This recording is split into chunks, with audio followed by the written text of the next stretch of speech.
Okay, so this is some quick little audio instructions for the Hearing Sound and Poetry tutorial. It's in Unit 3 of your English 7 class.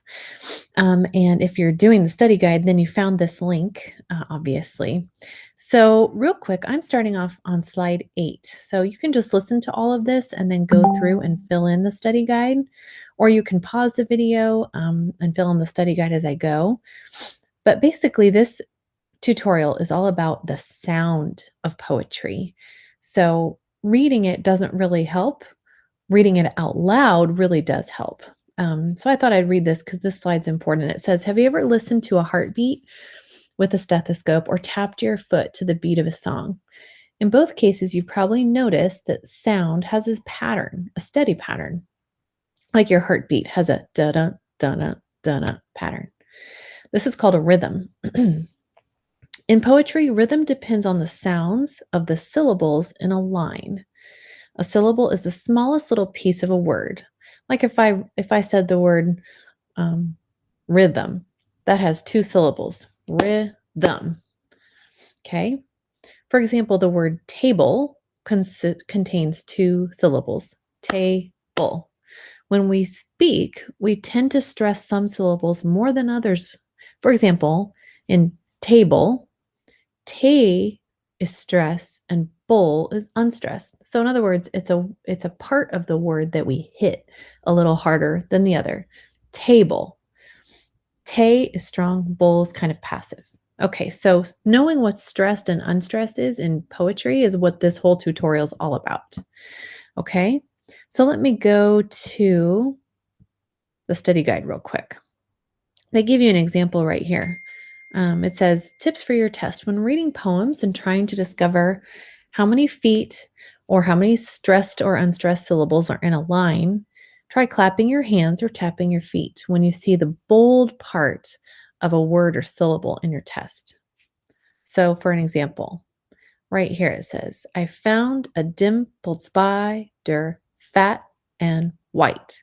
The bold syllables or words are the stressed syllables. Anything that's not bold is unstressed. That's super important right there. Okay. All right, let's go back to the tutorial. Page 9. It says the rhythm of a line of poetry is determined by the pattern of the stressed and unstressed syllables in each line. Meter is named by the type of foot, and the number of feet in each line. Okay, so I'm going to skip ahead to this right here, iambic. This is the most common pattern in poetry. Dr. Seuss used iambic meter in his poems. For example, when he did like The Cat in the Hat or Green Eggs and Ham. I do not like green eggs and ham. I do not like them, Sam. I am. That's iambic, where you have an unstressed syllable followed by a stressed. So it goes unstressed, stressed, unstressed, stressed, just like this example right here. I found a dimpled spider, fat and white. Okay. So you can copy and paste the definition right here in iambic. Another form of poetry is called trochaic. That's on the next slide in your tutorial. This is an example. Tiger, tiger, burning bright in the forest of the night. Now, I'm reading it kind of like a song, right? You don't necessarily read poems naturally that way. So, this is nice because they show you exactly how you should stress it. So, this is the opposite of iambic. It starts with a stressed or bold syllable, followed by unstressed. And it's a pattern of every other one stressed, unstressed, stressed, unstressed. Okay, so you could copy and paste that definition and example right there. Anapest just changes the pattern a little bit. Here's an example. The stockings were hung by the chimney with care. This is from 'Twas the Night Before Christmas. Listen to that again. The stockings were hung by the chimney with care. So this is two unstressed syllables, the sta, followed by a stressed, kings. So it goes 2, 1, 2, 1. I'll copy and paste an example there. And then the last one is dactylic, kind of sounds like pterodactyl. It's just the opposite. It's a stressed syllable followed by two unstressed. So like this one, Just for a handful of silver he left us, just for a rib and to stick in his coat. So stressed, unstressed, unstressed, stressed, unstressed, unstressed. Okay. All right, moving on. This is a nice little graph that you can use on your tests. It's similar to mathematical terms. So this tells you, these are just explaining how many feet are in a poem. Feet means, let's go back to that last example. If you look at it, see how it's divided? They have just for a slash, handful of slash, silver he slash left us. Those slashes show a break in a pattern. This pattern, the stressed, unstressed, unstressed, is repeated 1, 2, 3, 4 times. 1, 2, 3 in the next line.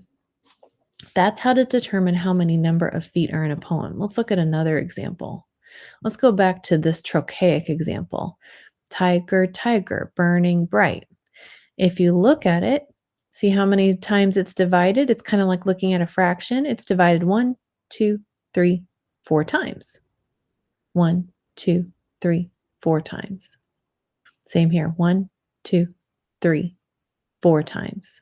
So basically, you just look and see how many times was a bold syllable noted. Okay, you're looking for the bold or the stressed syllables. This one, the stockings were hung by the chimney with care. The number of feet is determined by the bold part or the stressed part. So this one technically has 3. 1, 2, 3 bold or stressed syllables. That's how you find feet, the number of bold syllables. Okay.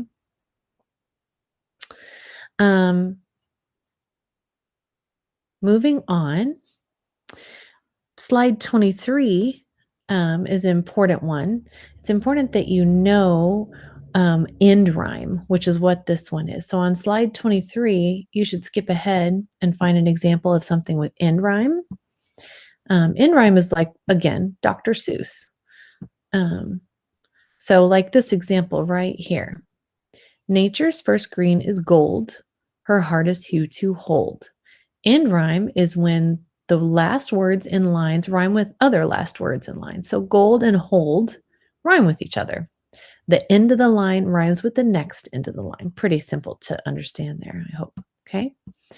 And then one other example on slide 24 is what we call internal rhyme. So instead of poems having an end word that rhymes, words within one line rhyme with each other. Here's an example. For the moon never beams without bringing me dreams. Beams and dreams rhyme, and they're in the same line. So that's internal rhyme. All right. That's all for this one. That was kind of quick. Hopefully that made sense. If you need to watch this again, feel free to. And if you need help, then just reach out to myself, Mrs. Bryant, or to Miss Abriani, or to any other teachers, and they can explain this a little bit more. Best of luck.